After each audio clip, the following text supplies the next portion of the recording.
पुनः एक बार फिर से मैं अपने परमपिता परमेश्वर का आभारी हूँ। मैं धन्यवाद देना चाहता हूँ कि उन्होंने मुझे एक बार नया दिन देकर एक नया जीवन का आनंद लेने के लिए हमें अवसर दिया है।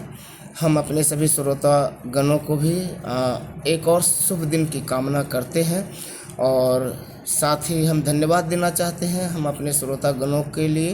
हमारे फेसबुक पर इस संदेश के माध्यम से नए नए दोस्त भी जो प्रभु के संदेश को सुनते हैं और लाइक और शेयर करने के कारण हमारे परमेश्वर के संदेश जो लोगों तक पहुंचता जा रहा है। मैं इस बात के लिए भी हमारे सारे प्रिय प्रभु के वचन सुनने वाले लोगों को मैं हृदय से आभारी हूँ।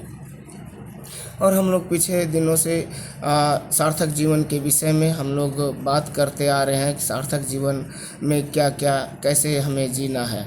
और इसलिए हम सार्थक जीवन के अगले भाग में आज हम जब 16वां भाग को मनन करते हैं, हम वहाँ पर पिछले दिनों में दया और क्षमा के विषय में हम लोग पढ़ रहे थे। जहाँ पर कल हम लोगों ने मनन किया था वो क्षमा और दया के विषय में, जहाँ पर कुलुसियों की पत्री में परमेश्वर के वचन में हम प्रभु यीशु मसीह के द्वारा जो क्रूसेड की कथा को हम सुने थे, जहाँ पर जो है कुलुसियों की कलीसिया के विषय के लिए बताया गया था।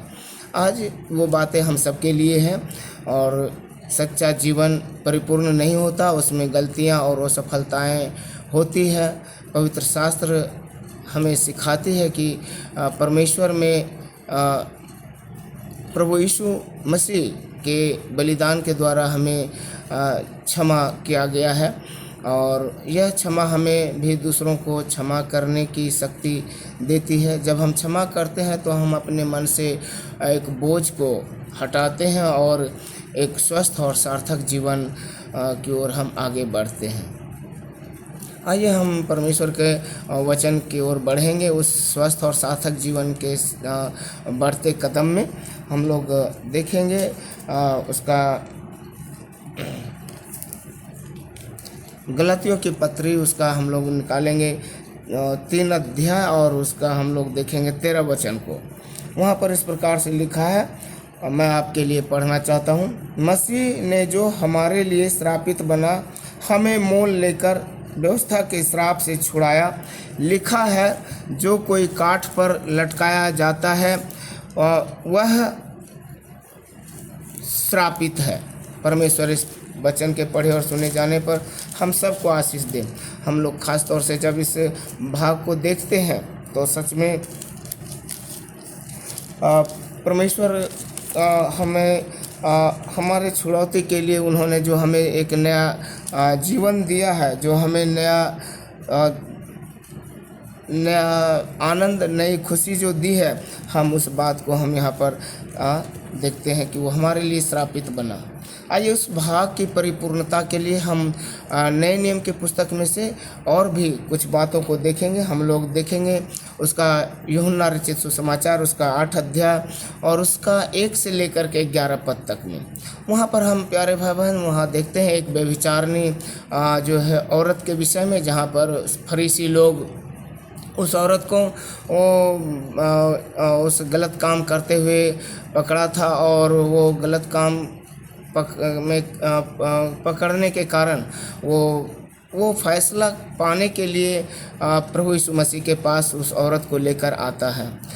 वह फैसला पाने के उद्देश्य से नहीं, परंतु वह उस व्यभिचारिणी औरत के विषय में वो कहते हैं कि हमारे मूसा के व्यवस्था में ऐसा बात लिखा हुआ है कि उसे पत्थर वाह करके मार देना चाहिए, परंतु आप क्या कहते हैं। हम वहाँ पर देखते हैं कि वो जो है वो उसका इरादा यीशु मसीह को जो है वो फैसला लेने का नहीं था, बल्कि उनका इरादा स्पष्ट रूप से यीशु मसीह को जो है वो फंसाने का था, ताकि वो मतलब यदि यीशु मसीह कहते कि उसे पत्थर मार दो तो वे उन पर कठोर और निर्दयी होने का आरोप लगाते, और यदि वे उन पर मूसा की व्यवस्था का उल्लंघन करने का आरोप लगाते, यदि उनको कहते कि तुम उसे छोड़ दो। तो तो यह कहानी जो हम देखते हैं यीशु की दया और क्षमा और न्याय की गहरी शिक्षा देती है। यह दिखाती है कि हर इंसान पापी है और किसी को भी दूसरे पर दोष लगाने का अधिकार नहीं है। सो हम इस भाग में यह पाते हैं, हम जब पाते हैं कि प्रभु यीशु मसीह जब इस बात को बोले कि जो निष्पाप हो वही इस औरत को पहला पत्थर मारे, हम वहाँ पर देखते हैं कि वो सारे जो है लोग पत्थर मतलब नीचे छोड़कर वो सब स्त्री को बिना दंड दिए वो लोग वापस हो गया। और अंत में हम देखते हैं कि प्रभु यीशु मसीह उस स्त्री से बात करते हैं और उन्होंने पूछा किसी ने तुम्हें दंड नहीं दिया?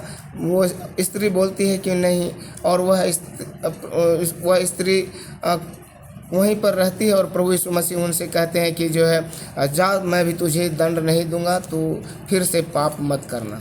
हम वहाँ पर इस बात को देखते हैं कि प्रभु यीशु मसीह किस प्रकार से जो है मतलब वो एक पापिनी स्त्री को, एक व्यभिचारिणी स्त्री को जो है वो माफ़ करते हैं और उन्हें एक नया जीवन जो है प्रदान करते हैं।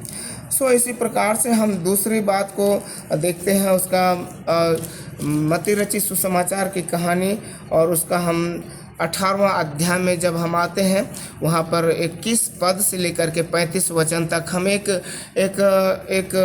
क्षमा न करने वाले दास की कहानी के विषय में हम पढ़ते हैं।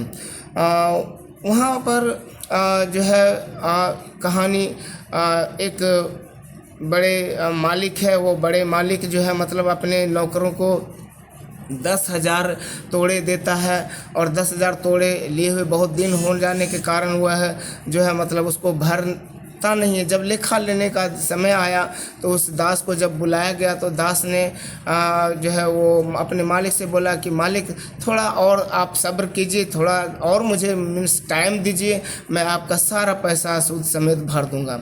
चूँकि उसके पास चुकाने के लिए कुछ भी नहीं था तो उनके मालिक को उस पर दया आ गई और उस मालिक ने उस अपने सेवक को वो रुपया को, कर्ज को माफ़ कर दिया। लेकिन वह सेवक जैसे वहाँ से निकलता है, वह अपने से छोटे एक सेवक जो उसका 10 तोड़ा धारता है, कर्ज लिया था उससे, और वो उनको पकड़ता है और उसको कहता है कि तू मेरा कर्जा अभी भर दे, और जब तक तू नहीं भरेगा तब तक तू मतलब उसको जेल में डाल देता है ये।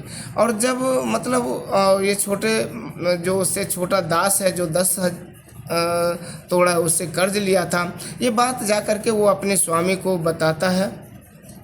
स्वामी को इस बात में क्रोध आता है और वह फिर उसे बुलाता है जो पहले दास को जिसने 10,000 तोड़ा लिया था, और वह जब बुलाता है और उसको बोलते हैं कि क्या मैंने तुम्हें माफ़ नहीं किया था? जब मैंने तुम्हें माफ़ किया था तो तुम्हें भी चाहिए था कि इसे भी माफ़ करना, परंतु अब तुम जब तक पूरा पैसा नहीं भर दोगे तब तक तुम भी जेल में बंद रहो। और इस प्रकार से हम देखते हैं कि वहाँ पर वह भी व्यक्ति को वह मालिक जेल में डाल देते हैं।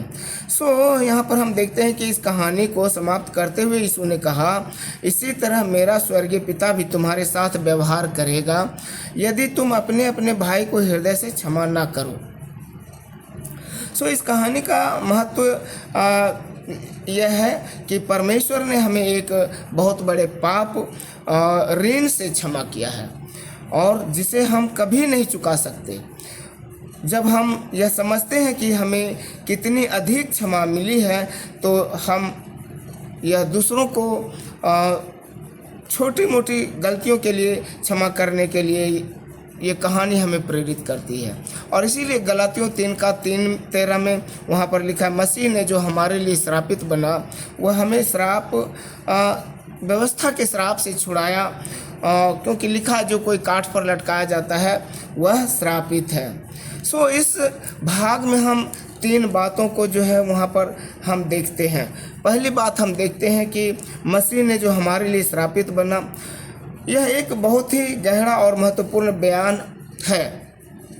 पवित्र शास्त्र के अनुसार सभी मनुष्य पाप के कारण परमेश्वर की व्यवस्था के श्राप के अधीन है ना। व्यवस्था के नियम बहुत सख्त थे और कोई भी व्यक्ति पूरी तरह से उनका पालन नहीं कर सकता था।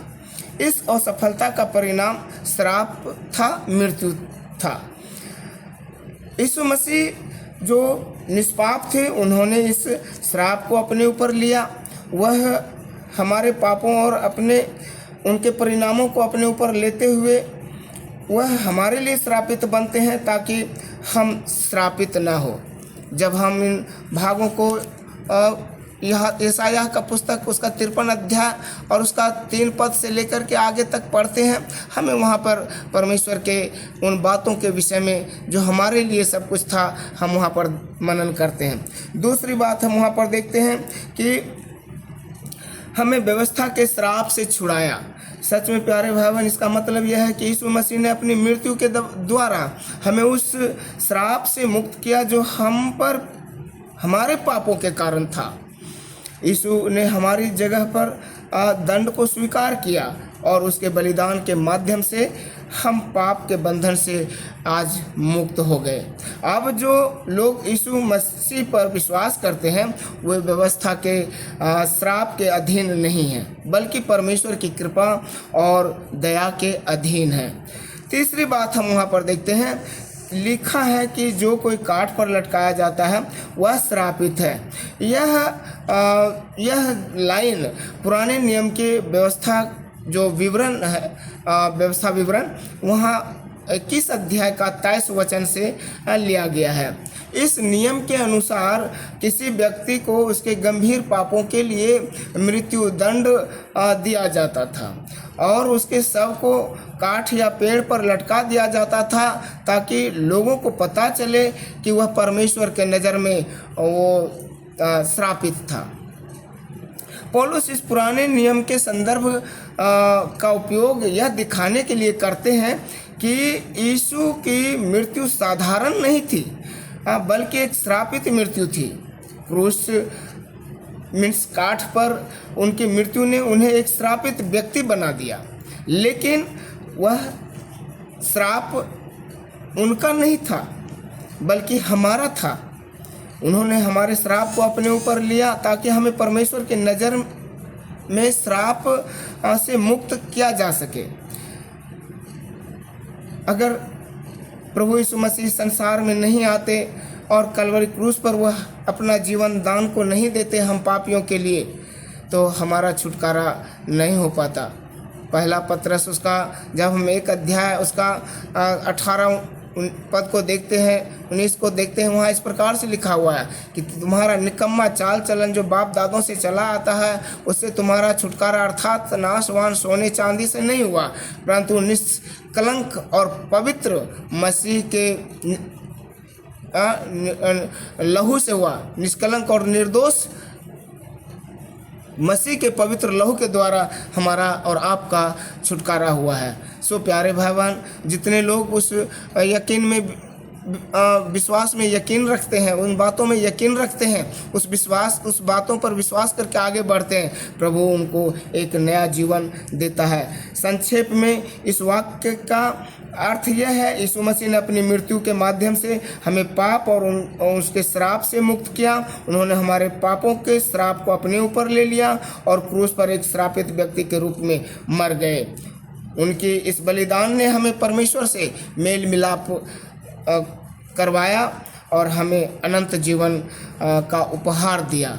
आइए हम उस महान परमेश्वर को, जिन्होंने हमें एक नया जीवन और एक अनंत जीवन का उपहार के रूप में दिया, हम उस महान परमेश्वर को प्रतिदिन नमन करते हैं, प्रतिदिन धन्य कहते हैं। और एक बार फिर से सबों को मैं जय मसीह कहते हुए मैं यहाँ पर एक बात को फिर से कहना चाहता हूँ कि जीवन का मकसद है कुछ कर गुजरना। जीवन का मकसद है कुछ कर गुजरना। जीवन को सार्थक बनाइए, हर पल को खास बनाइए।